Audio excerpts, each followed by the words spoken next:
Hello everyone, welcome to our sports news channel. Here you are always well informed. I ask you to please subscribe to the channel. Leave your like and thank you very much. Through 4 games, New York has been the much more connected, cohesive team. New York, you can try to get the ball out of an elite scorer's hands, show them different coverages and attack them on the other end. Game planning for a jack-of-all-trades role player like Josh Hart, however, is tricky. I think what he does at an elite level is he impacts winning, Cleveland Cavaliers coach J.B. Bickerstaff said on Sunday morning at Madison Square Garden, shortly before a first-round matinee against the New York Knicks. Hart has a way of figuring out how to help his team, Bickerstaff said. Some nights it's taking charges, some nights it's making shots. The Cavaliers need to understand where he hurts you the most, and act accordingly, put a body on him so he can't get offensive rebounds, take care of the ball and get back in transition because he's always trying to push it. No one can stop a player like Hart from bringing his intangibles to the party, but Bickerstaff wanted his team to keep him out of the stat sheet in Game 4. That didn't happen. Hart finished with 18 points, 7 rebounds, 2 assists and 2 steals in 39 minutes, and his fingerprints were all over Donovan Mitchell's 5 for 18 showing.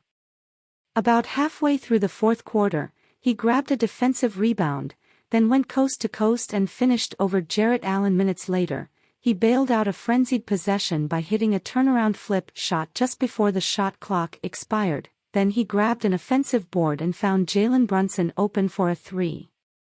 What can you say about Josh Hart? New York coach Tom Thibodeau said after the 102-93 win. Again, it's one tough play after the next. A big shot, big offensive rebound, great defense. The guy, he's just a winner. Hart, acquired by the Knicks in February in a trade with Portland, isn't the reason why New York has a 3-1 lead in the series. But imagine if it were the Cavs who traded for him. In Cleveland's 3 losses, it has had an offensive rating of 102.1, 84.0 and, on Sunday, 103.3 points per 100 possessions, which is to say that it has been significantly less efficient in this series than any team was in the regular season.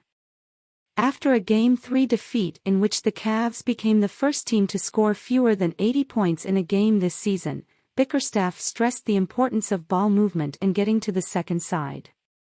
Far too many times in Game 4, Cleveland got stagnant again. Mitchell put all the blame on himself, and he deserves his fair share of it. He pounded the ball, initiated the offense too slowly and forced difficult shots.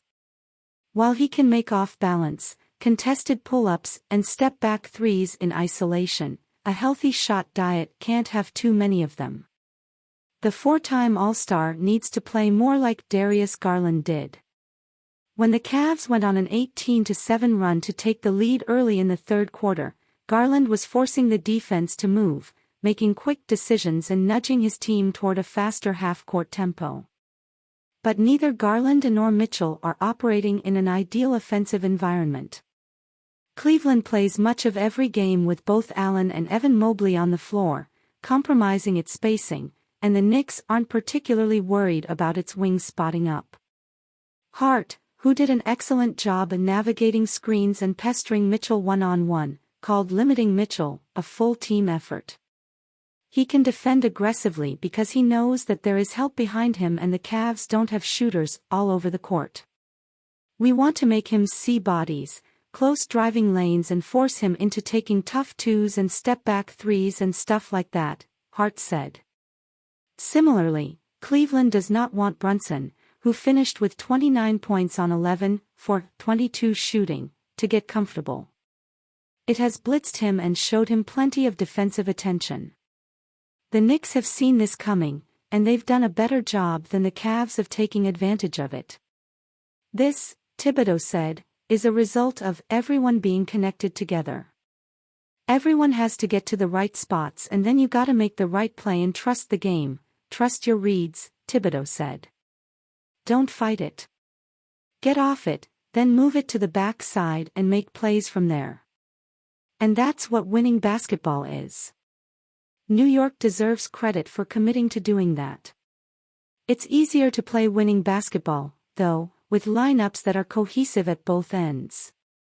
Hart and R.J. Barrett, who had 26 points on 9 for 18 shooting, are dangerous attacking closeouts.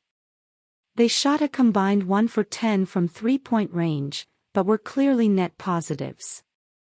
Cleveland has two terrific playmakers in the backcourt and two young all-defense types up front, but, as it was piling up regular season wins, the question of who would start and close on the wing in the playoffs loomed. On Sunday, 2 days after pulling Isaac Okoro less than 3 minutes into Game 3, Bickerstaff removed him from the starting lineup. Karis LeVert took his place and Sadie Osman got some run, but Okoro wound up playing 17 minutes because he's the Cavs' best defensive option against Brunson. Okoro had a couple of successful drives to the basket, and he even made a sweeping hook over Obi Toppin early in the second quarter. At his best, he provides some of what Hart does. He rebounds extremely well for a 6'5" wing, is dangerous in transition and, on the right night, he'll knock down a few open threes. The Knicks simply don't guard him on the perimeter, though, and at this stage of his career he is not what you'd call a connector on offense. The Cavs don't have a reliable two-way wing on the roster. Facing elimination, Cleveland could more consistently move the ball, play with pace and make Mitchell Robinson leave the paint in Game 5. It could also avoid getting dominated on the boards. Regardless of what happens in the rest of this series, though, the Knicks have a structural advantage. Ever since adding Hart, they've had the type of roster balance that allows a team to become more than the sum of its parts. He fit into the group perfectly, Thibodeau said.